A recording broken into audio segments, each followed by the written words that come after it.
Adakah alam sekitar daerah Ranau dalam tempoh 20 tahun ini, iaitu tahun 2000 sehingga 2020, terbelah atau terpinggir? Mari kita bersama-sama dengan saya menelusuri dan membuat satu pandangan berkaitan dengan isu ini.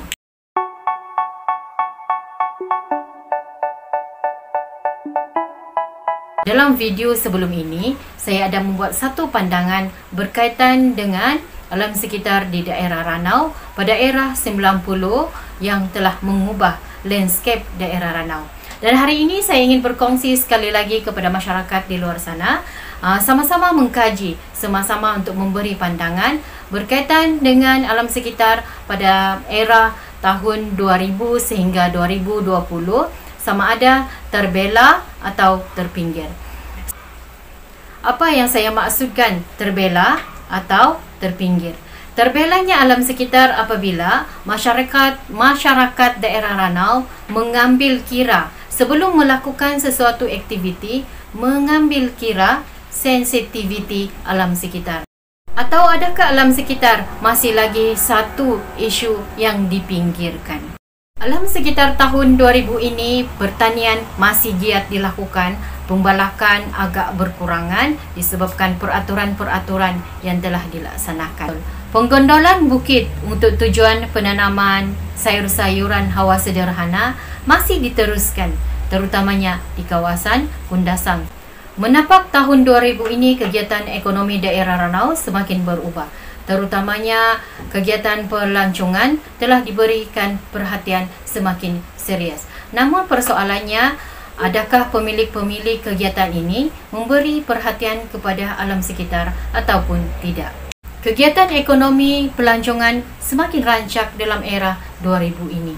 Kita lihat bagaimana berkembangnya ekopelancongan dan agro pelancongan di daerah Ranau. Adakah ekonomi ini boleh dijadikan sebagai ekonomi utama ataupun kita masih lagi mencari-cari identiti bagi daerah Ranau? Ekopelancongan merupakan aktiviti yang memberi peluang kepada pelancong sebati dengan alam sekitar tanpa memberi impak yang besar kepada keadaan alam semula jadi. Kegiatan ini, aktiviti ini selari dengan Rancangan Malaysia ke-7 dan Rancangan Malaysia ke-8 melalui Plan Ekonomi Pelancongan Kebangsaan untuk tahun 2016 hingga 2025.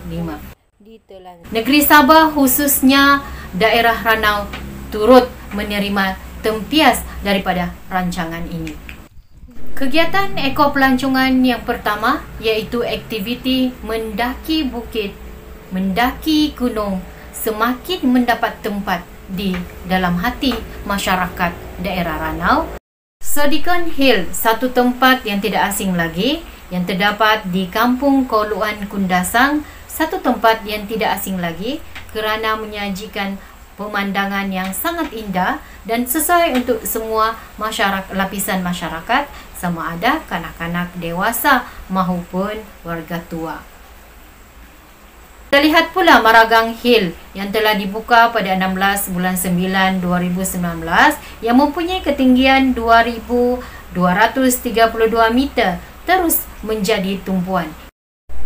Nuluh Tindarindak yang terletak di Lembah Permai Kundasang menyajikan suasana yang agak berbeza dengan jarak perjalanan pendakian sebanyak 2.7 meter, menyajikan hutan gunung di sepanjang perjalanan. Daerah Ranau ini bukan satu, bukan dua, bukan tiga, malah lebih daripada 5 kawasan-kawasan yang menarik, terutamanya untuk penggemar-penggemar aktiviti hiking.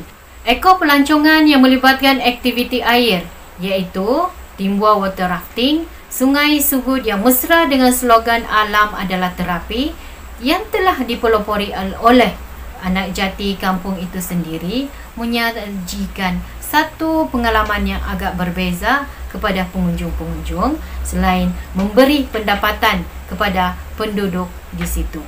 Lihat pula aktiviti pelancongan yang seterusnya iaitu agro pelancongan.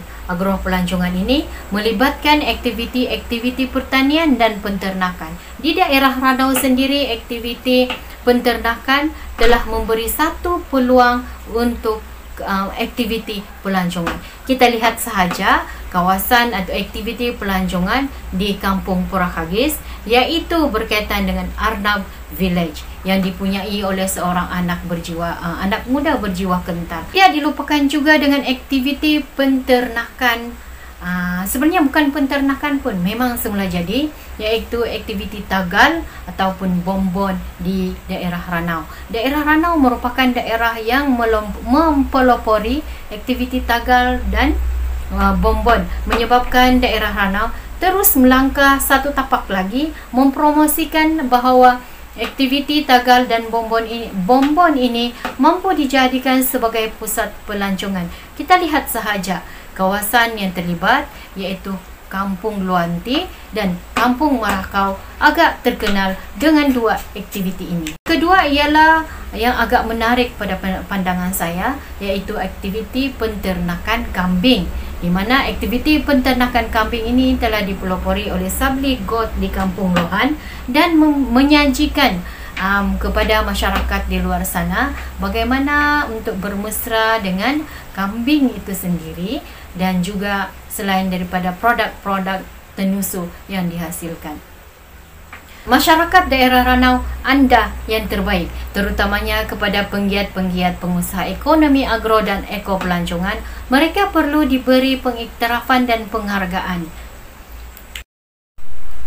Kegiatan agro pelancongan dan eko pelancongan inilah sepatutnya perlu dimartabatkan di daerah Ranau, kerana dengan kegiatan-kegiatan seperti ini, maka masyarakat di dalam ataupun di daerah di luar daerah Ranau itu sendiri akan ada satu ruang untuk mencintai alam itu sendiri. Sebati aktiviti yang sebati dengan alam sekitar akan menyebabkan seseorang itu tidak akan tega untuk merosakkan alam sekitar.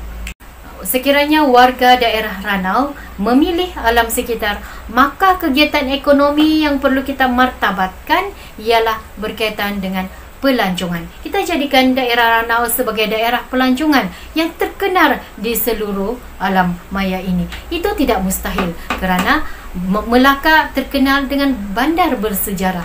Maka Sabah kita perkenalkan, terutamanya daerah Ranau yang kaya dengan flora dan fauna, kaya dengan keindahan alam sekitar yang menarik.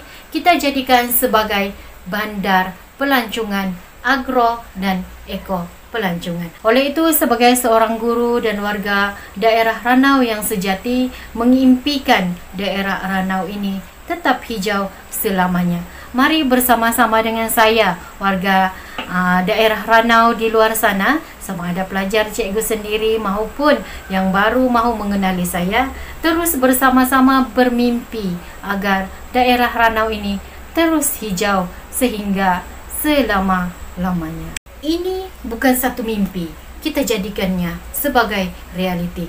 Keranamu alam sekitar, kita mampu untuk melakukan yang terbaik dengan mengambil kira kepentingan alam sekitar dalam masa yang sama, bijak untuk menjana ekonomi. Terima kasih kerana sudi menonton sehingga ke akhirnya.